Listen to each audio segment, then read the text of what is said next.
Hola, muy buenos días. ¿Me escuchan?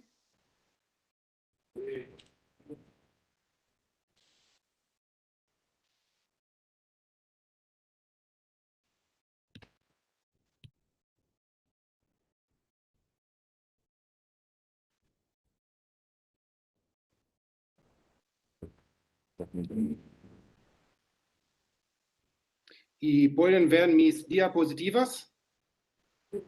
Perfectamente. Muy bien, tengo el honor de hablar hoy día sobre el orden económico natural de Silvio Gesell y porque yo creo que su propuesta es una solución para los grandes retos que hoy en día enfrenta el mundo.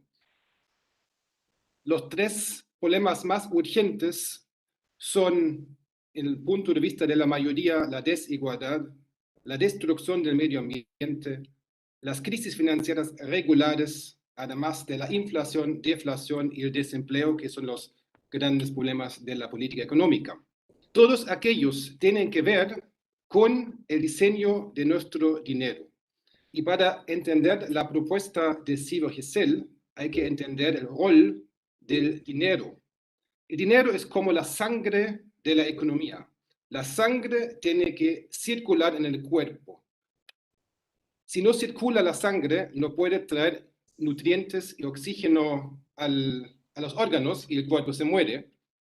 Y lo mismo pasa con la economía si el dinero no circula. El dinero es el medio de intercambio para bienes y servicios. Y si no circula el dinero, la economía muere. Si echamos un vistazo al libro de texto, vamos a encontrar dos funciones de dinero. La primera función es facilitar el intercambio de bienes y servicios. Pero además encontramos una segunda función que es el atesoramiento. Pues las dos funciones se contradicen, ¿no? Si todo el mundo guarda el dinero bajo la almohada, no puede en el mismo tiempo circular en la economía y facilitar el intercambio. Y si todo el mundo entonces guarda el dinero bajo la almohada, ¿qué pasa? Que los precios van a bajar, la demanda baja y aún más razón tengo para no gastar el dinero, esperar hasta que lo gaste y los precios bajan aún más. Esto es una espiral hacia abajo, la famosa deflación, que es el peor escenario que existe. Bueno, ¿por qué no guardamos el dinero bajo la almohada si no le llevamos al banco o la prestamos a otra persona? Normalmente la prestamos al banco y el banco lo presta a otra persona. La razón por la que hacemos esto es porque nos dan la tasa de interés como un premio de no tener dinero bajo la almohada, sino para prestarlo. Keynes, el famoso Keynes, definió la tasa de interés como premio de abstenerme de liquidez. Es una definición muy buena. Entonces, la tasa de interés es el incentivo de no guardar el dinero bajo la almohada, sino prestarlo. O llevarlo al banco, el banco lo presta entonces, lo hace circular. Para mantenerme con la metáfora del dinero como sangre de la economía, uno podría decir que la tasa de interés es la droga que cura ese problema que tiene el dinero y que hace circular el dinero como la sangre. Y como cualquier droga que se aplica por un tiempo prolongado, también la tasa de interés trae problemas para la economía. Para entender esto, tenemos que entender de que si depositamos dinero en una cuenta bancaria con una tasa de interés, en algún momento se habrá doblado. Incluso si la tasa de interés es muy baja, llega el momento en el cual se habrá doblado. Y siempre cuando se dobla algo constantemente, esto es una función exponencial. Es decir, 10,000 pesos, después de 15 años, 20 años van a ser 20,000 pesos. Luego 40, luego 80, 160, siguiendo así. O sea, empieza a crecer muy lento, pero luego muy rápido. Y todas las cuentas en conjunto en una economía, o sea, todas las monedas, billetes y todas las cuentas en conjunto, esto es la oferta monetaria. Y la oferta monetaria, consecuentemente, crece así en todos los países del mundo. En todos los países, si tomamos el lapso de observación suficientemente largo, vamos a reconocer esta curva en la oferta monetaria. Esto es muy difícil de entender para nuestro cerebro, porque en la naturaleza nada crece exponencialmente por siempre. por ejemplo, el cáncer crece exponencialmente, pero hasta ahí nomás, porque en algún momento morimos y ahí ya no crecemos más, crece más el cáncer exponencialmente. Para mejor entender este crecimiento, podemos usar ese ejemplo. Imaginemos que Jesús hubiese heredado un centavo, no un euro, un centavo de su padre José, y se lo hubiese puesto en una cuenta bancaria una tasa de interés 5% anual. ¿Cuánto sería esta cuenta? ¿Cuánto sería la suma en esta cuenta hoy? La respuesta es, esto serían 2.200.000 millones, no euros o dólares, sino planetas, tierra de puro oro. Y ya podemos vislumbrar con ese simple ejemplo por qué esto tiene que llevar a crisis y además por qué la Biblia se prohíbe cobrar intereses por préstamos. El Banco Central de Estados Unidos, de hecho, desde 2006 ya no publica oficialmente la oferta monetaria más conocida, la M3, y por una buena razón, porque nos daríamos cuenta que se ve así. Aquí reconocemos claramente la función exponencial, y si la oferta monetaria crece más rápido que el PIB, la producción de productos, entonces sabemos, según la famosa ecuación de Irving Fisher, que esto produce inflación. Y claro, no todo el dinero gastamos en productos de consumo, en el cual medimos el IPC, ¿no? El IPC es el índice de precio-consumo. Muchas veces invertimos lo que nos sobra en bienes raíces o en la bolsa, pues, y ahí se forma también un tipo de inflación.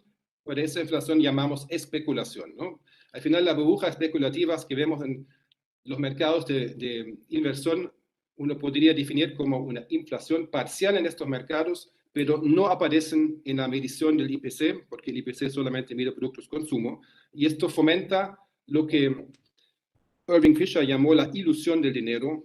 No tenemos realmente un entendimiento de cuántas unidades monetarias existen. Y ahora llegamos a un punto muy interesante.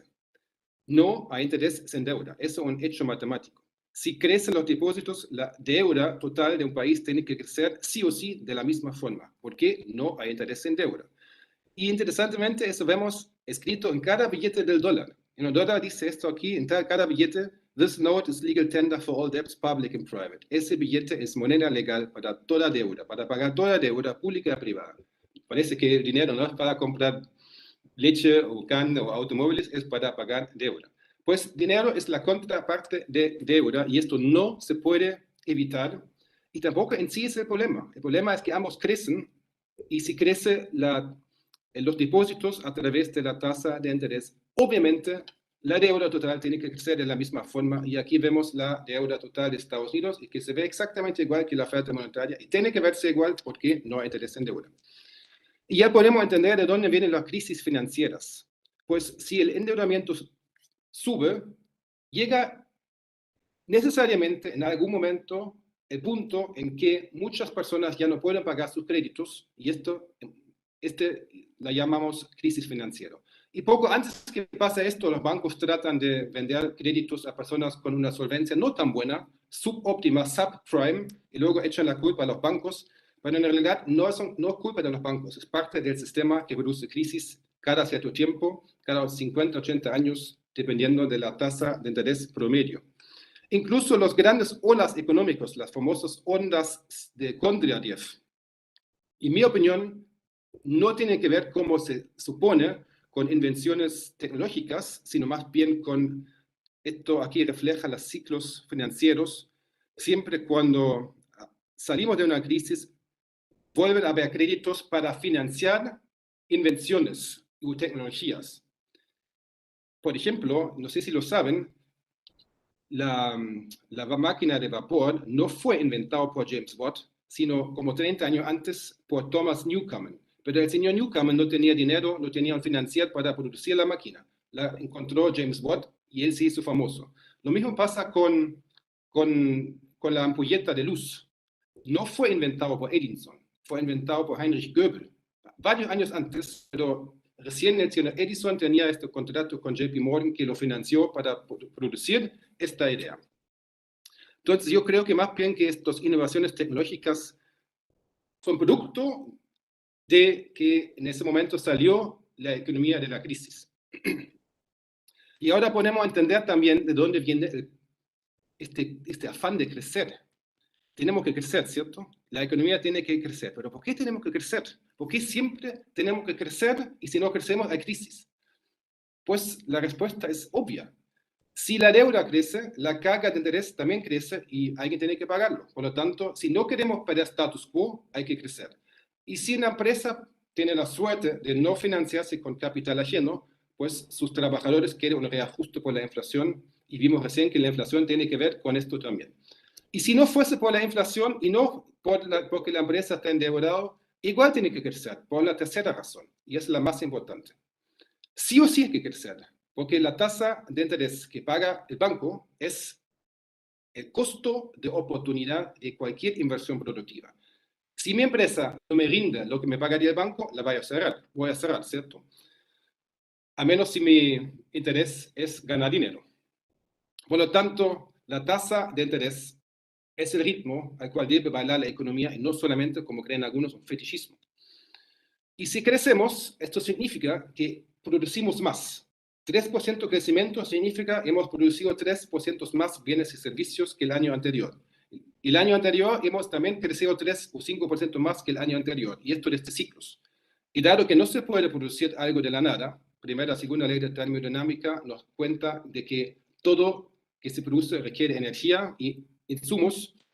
Por lo tanto, si producimos más, vamos a gastar más energía y más insumo. Aunque la producción sea cada vez más eficiente, nunca vamos a producir un producto o servicio sin ninguna energía. Si aumentamos constantemente el PIB y la producción de servicios y productos, vamos a gastar a lo largo más energía. Y por lo tanto, no nos tenemos que asombrar porque cada vez más hay destrucción del medio ambiente. Y todo lo que producimos va hacia basura, es la segunda ley de termodinámica, la entropía, por lo tanto hay tanta basura. Entonces, toda la política verde, en mi opinión, que no toma en cuenta este sistema financiero es una farsa.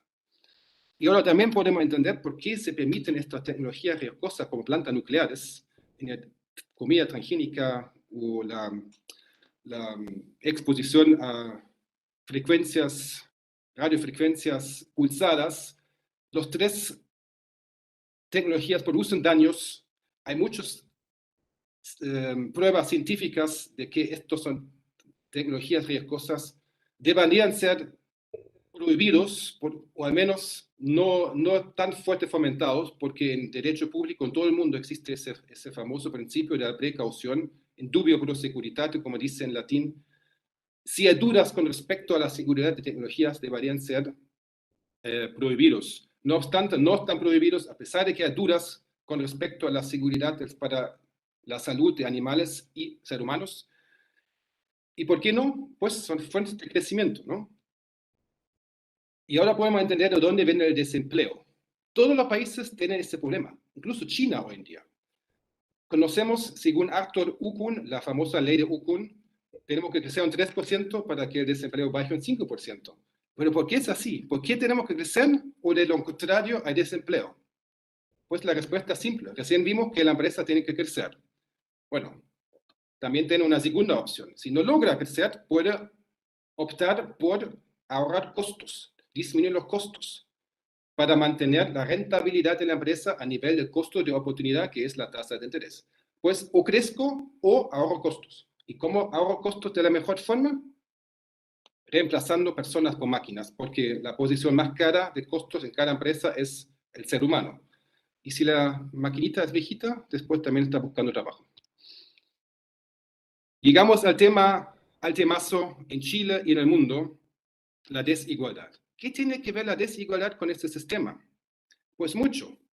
Aquí vemos cómo crecen las cuentas bancarias y los financial assets, o sea, todo lo que produce interés en Alemania. Vemos que crece exponencialmente. Y si ponemos la deuda total del mismo país, en este caso Alemania, en el mismo gráfico cartesiano, vemos que es un espejismo.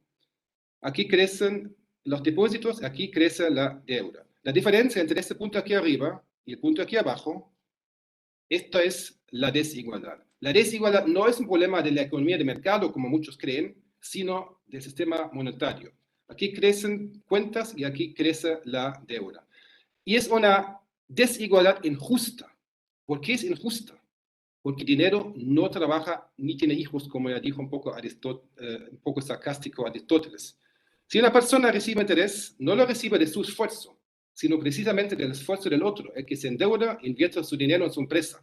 Incluso al riesgo de esta persona aquí abajo, porque si la empresa no funciona, tiene que pagar igual, o si no, se le quita la casa que está hipotecado, ¿no? Es muy interesante porque en economía justificamos la tasa de interés con el riesgo. En realidad, el riesgo normalmente tiene el que toma el préstamo, no el que presta. Puede ser que los primeros 10,000 pesos, el primer depósito, me lo he ganado con todo mi esfuerzo, pero si empieza a crecer a través de la tasa de interés, es al esfuerzo del otro. Como dijo Silvio Gesell, la sociedad se divide en rentistas y aquellos que trabajan productivamente. Lamentablemente, hoy en día, esto nos cuesta entender. ¿Por qué? Porque usamos dinero y capital como sinónimos, como si dinero fuese un factor productivo, como lo mismo que un taladro o la tierra. Si pensamos que dinero es capital, no podemos entender por qué debería ser por qué debería haber una diferencia entre prestar dinero con interés o producir un bien con ganancia.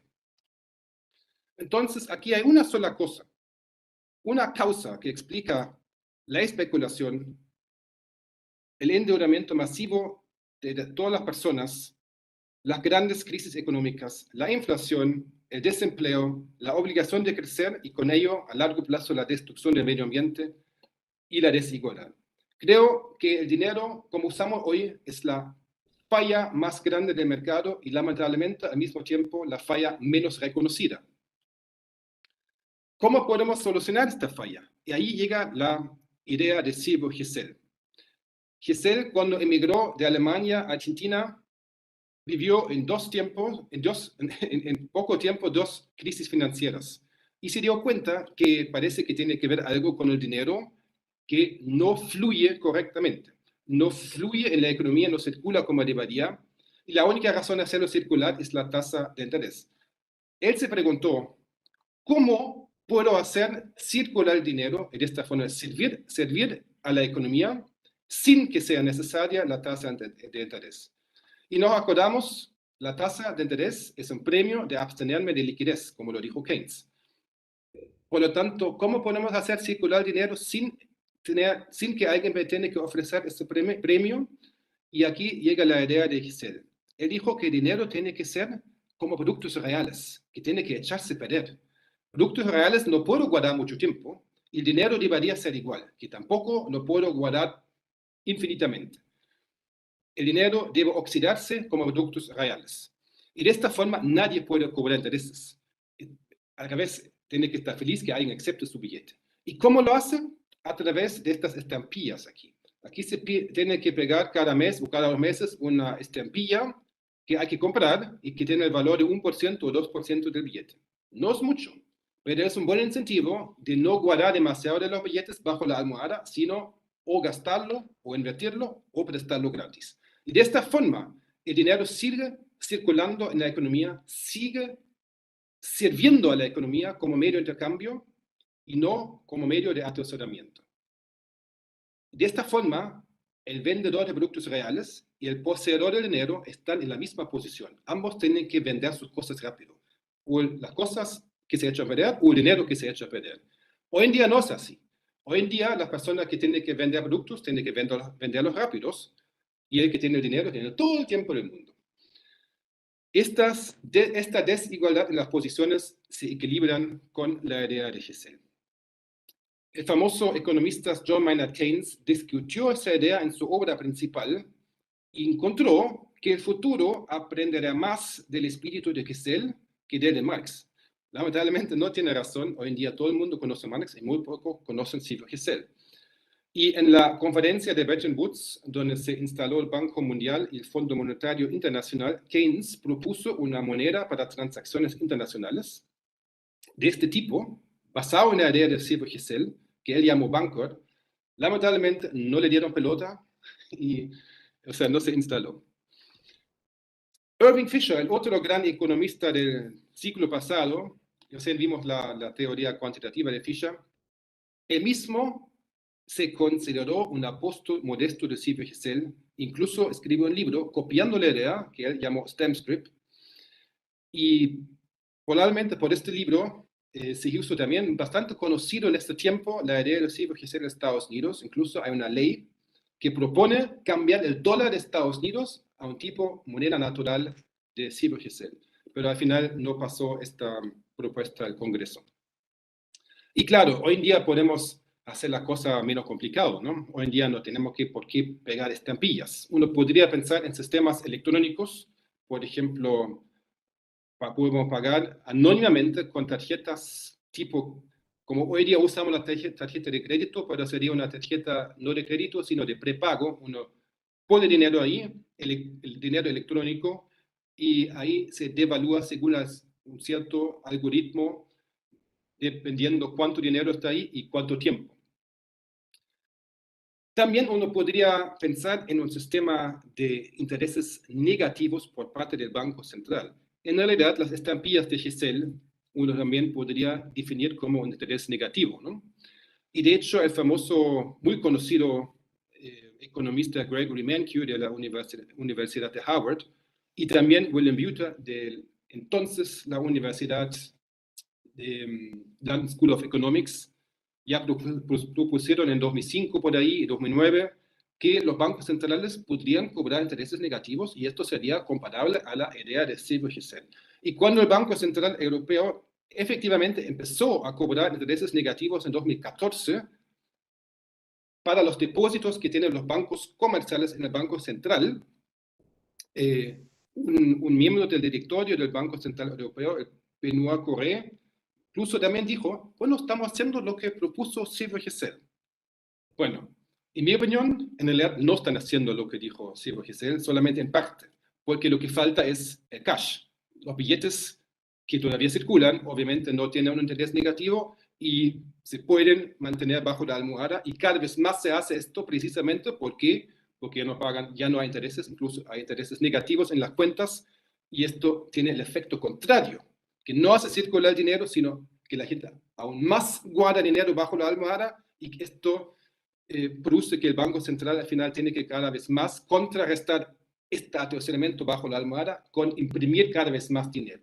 Por eso es que los bancos centrales en Europa en Inglaterra, Estados Unidos, hacen esa política del quantitative easing, contrarrestando que la gente guarde el dinero bajo la almohada. O sea, la política del Banco Central Europeo hoy en día no es GESEL, pero sí podría ser si uno encuentra formas de aplicar un interés negativos a los billetes. Y de hecho, se han discutido esto. Hay working papers del Fondo Monetario Internacional que tratan de ver formas como efectivamente aplicar o también hacer el interés negativo funcionar en el cash, en los billetes y monedas.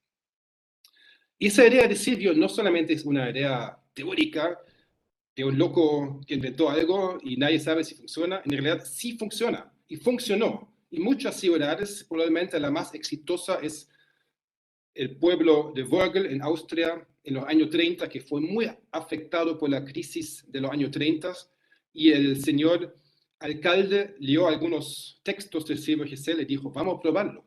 Y de hecho el billete que recién vimos es un billete de Wörgl, y esta moneda natural de CBGC sacó Wörgl de la Gran Depresión.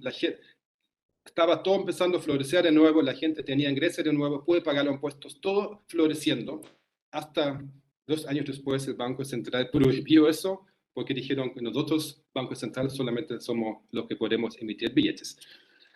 Y como era tan exitoso, muchas ciudades alrededor de Wörgl copiaron también la idea y también tenían éxito con eso. Incluso en Liechtenstein, Suiza, Francia y 13 ciudades de Estados Unidos se hicieron ensayos con monedas tipo Silbergesell. Hay una película sobre Wörgl que se llama Das Wunder von Wörgl, El Milagro de Wörgl. Está en YouTube con subtítulo en español. Les recomiendo verlo. Explica mucho mejor que yo lo puedo explicar aquí. Y por fin, creo, si hacemos el dinero libre más la otra propuesta de Silbergesell es la tierra libre, que aquí no voy a tratar porque sería otra charla, esto sería la base para que realmente podamos llegar a lo que en economía llamamos la competencia perfecta. Claro, seguimos obviamente la lucha contra los monopolios, la colusión, la competencia desleal, eso hay que hacer sí o sí, pero si hacemos solamente esto y no basamos esto en la propuesta de Silvo Giselle, nunca vamos a llegar ni cerca a la competencia perfecta. La competencia perfecta, no, el modelo que vemos en microeconomía, ¿no? Requiere, en mi opinión, la base que es la propuesta de dinero natural o dinero libre, Silvo Giselle lo llamó dinero libre, más la tierra libre, la tierra pertenece a Dios y fue un regalo a las personas, pero todas las personas deberían tener el mismo acceso. Es otro tema que aquí no quiero debatir con más detalle porque sería otra charla. Y además encuentro que el tema del dinero es más importante que el de la tierra, porque la tierra es especialmente precario por el precio de la tierra, pero eso tiene que ver con la cantidad de dinero que hay en el mercado, que la gente con la cual compra tierra. Y la burbuja especulativa en la tierra tiene que ver con el dinero. O sea, ese tema es especialmente precario por el otro. Y sí, entonces, pero no digo que no es importante, pero el dinero es más importante, creo yo. Entonces, si aplicamos la propuesta de Giselle, realmente podemos llegar a una economía libre. Sería una economía en la que cada uno gana lo que merece según su esfuerzo, como dicen los libros de texto de microeconomía. Realmente estaríamos cerca de la competencia perfecta. Sería una economía que sirva al ser humano y no viceversa. Sería una oikonomía en el sentido de Aristóteles, no la crematística, que en el sentido de Aristóteles es lo contrario, ¿no? El afán de ganar dinero como fin en sí, la crematística ya no funcionaría.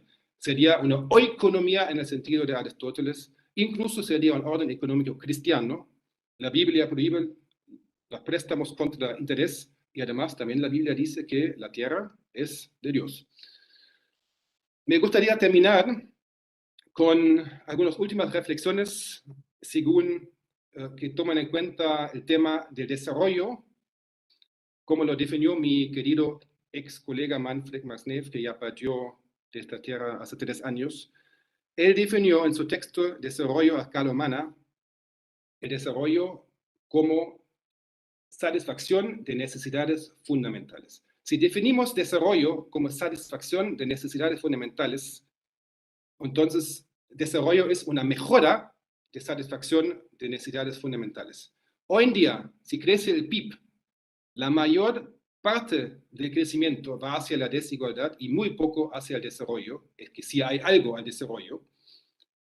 En el sistema de Silvo-Giselle no estaríamos obligados a crecer, pero nada lo obstaculiza si tenemos que crecer porque todavía nos falta mejorar la satisfacción de necesidades fundamentales. Entonces, cualquier eventual crecimiento se traduciría en desarrollo, 100% en desarrollo y no en aumentando la desigualdad. Desarrollo aquí definido como una mejora en la satisfacción de necesidades fundamentales.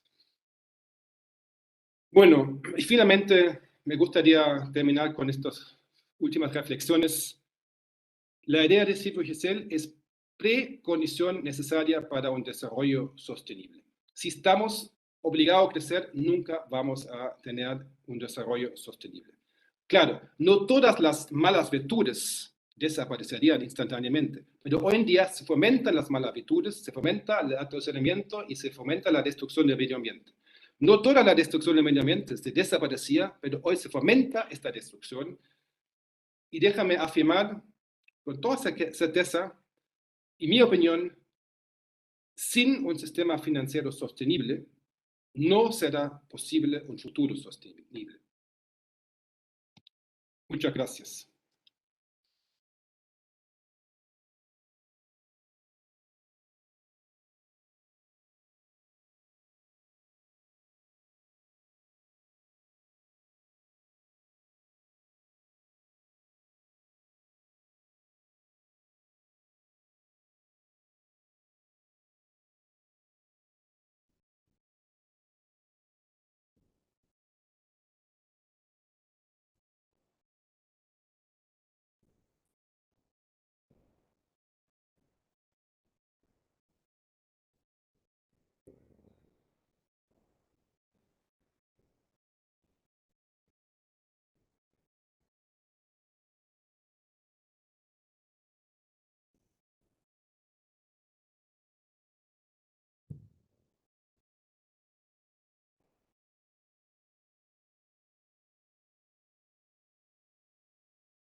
¿Me escucharon o no?